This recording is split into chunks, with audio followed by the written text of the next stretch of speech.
haven't seen the manuscript, but I can tell you nothing was ever sent to John Bolton, but I have not seen a manuscript. I guess he's writing a book. I have not seen that. You know what the allegation is? We'll talk inside. President, what can you tell us about the official plan? Prime Minister Netanyahu to implement the plan right away in the coming 6 weeks. Well, I think he's here for a reason, and hopefully that it'll be yes. And peace in the Middle East has been long sought for many, many, many years and decades and centuries. And this is an opportunity. We'll see what happens, whatever it is, but he's here for a reason. Would you give a green light for annexation? Would you give a green light for annexation of the Jordan Valley within the We're going to announce tomorrow at 12 o'clock. We're going to show a plan. It's been worked on by everybody, and we'll see whether or not it catches hold. If it does, that'd be great. And if it doesn't, we can live with it too. But I think it might have a chance. Do you expect Benny Gantz to agree to the plan? Do I expect what? Benny Gantz. He's coming here today. He'll be here also. And as you know, they're two good competitors. They're fighting it out. I've been waiting now. This is my third election. We keep waiting and waiting and waiting. So let's go. What kind of a system is that? What about the That's a very strange system you have over there. Because we have been. We've been talking about this for many months, and we keep waiting for the election. So that system has to be looked at. Well, what about the allegation that this is an interference with the internal politics in Israel? The fact that Well, I think what's happening is one of the reasons that Mr. Gantz is here is for that reason. He's coming too. So I'm going to speak to him right after this. What is your message to the residents of Judea and Samaria at this point? May I say something? Yeah. I think, first of all, I'm very honored to be here with you here today, Mr. President. And I look forward to making history with you tomorrow. And I think we'll talk about the plan. I'll talk about the plan, the vision of peace, which is historic, the President has put forward tomorrow. Today, I just want to say 2 words. Thank you. Thank you for everything you've done for Israel,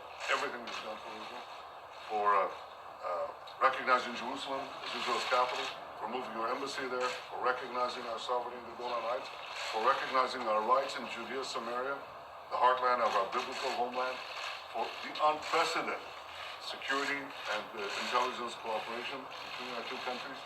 I think, Mr. President, the list of your support for Israel, the things you've done for Israel since you've become president is very long, but the bottom line is short.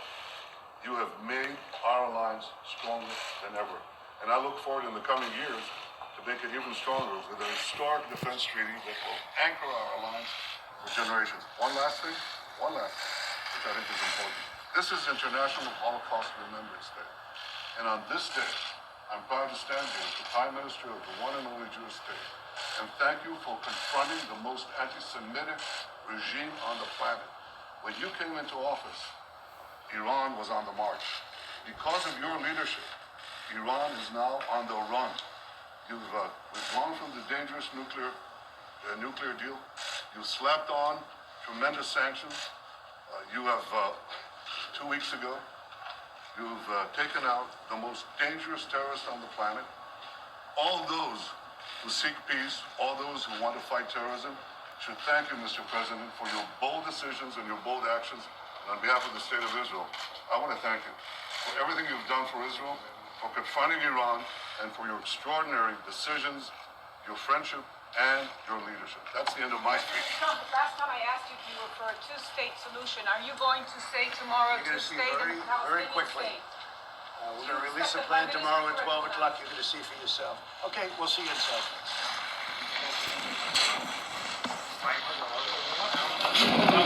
No one knows.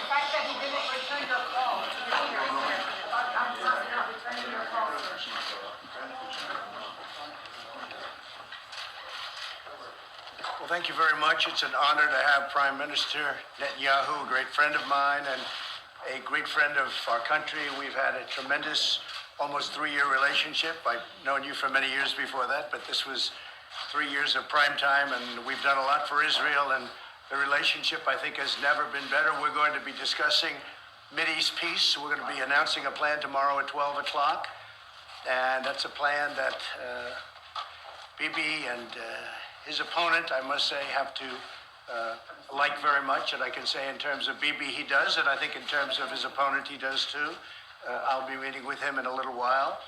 But this is a plan that's very important to peace in the Middle East. No matter where I went, they say Israel and the Palestinians, they have to make peace before you can really have peace in the Middle East. So people have been working on this for many, many years, and I think we're relatively close, but we have to get other people to agree with it also. I will say many of the Arab nations have agreed to it. They like it. They think it's great. They think it's a big start. I think it's a big start, too. I think it's a fantastic thing if we can pull it off. They say it's probably the most difficult deal anywhere and of any kind to make. In the business world, when I was back in the business world, when a deal was tough, people would jokingly refer to it as this is tougher than Israel and the Palestinians getting together. And that's what I've heard all my life. And so we'll see what happens. We have something that makes a lot of sense for everybody. And we appreciate you being here. And Mr. Prime Minister, great job you're doing. Thank you. Thank you. Mr. President, I just want to say two things. First, that the deal of the century is the opportunity of the century, and we're not going to pass it by. And we'll talk about that tomorrow. Today, I repeat, I just want to say thank you for everything you've done for the state of Israel. You've been the greatest friend that Israel has had in the White House.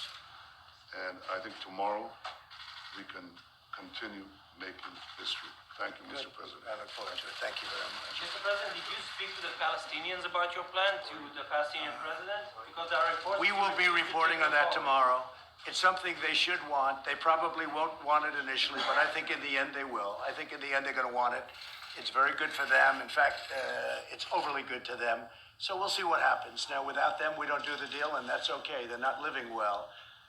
As you know, we cut off aid to Palestinians, and something I don't like to do, but we did that. And we think that there's a very good chance that they're going to want this. I would say their initial, just as great negotiators, and they are great negotiators, their initial response, and I have no idea what they're going to say, would be, oh, we don't want anything. But in the meantime, they'll be negotiating. So let's see how it works. So tomorrow at 12 o'clock, we'll be announcing a plan, and it's a very big plan. It will be a suggestion between Israel and the Palestinians. It's the closest it's ever come, and we'll see what happens. We have the support of the Prime Minister. We have the support of the other parties. And we think we will ultimately have the support of the Palestinians, but we're going to see. And if we do, it'll be a tremendous tribute to everybody. And if we don't, life goes on. Thank you very much, everybody. Thank you.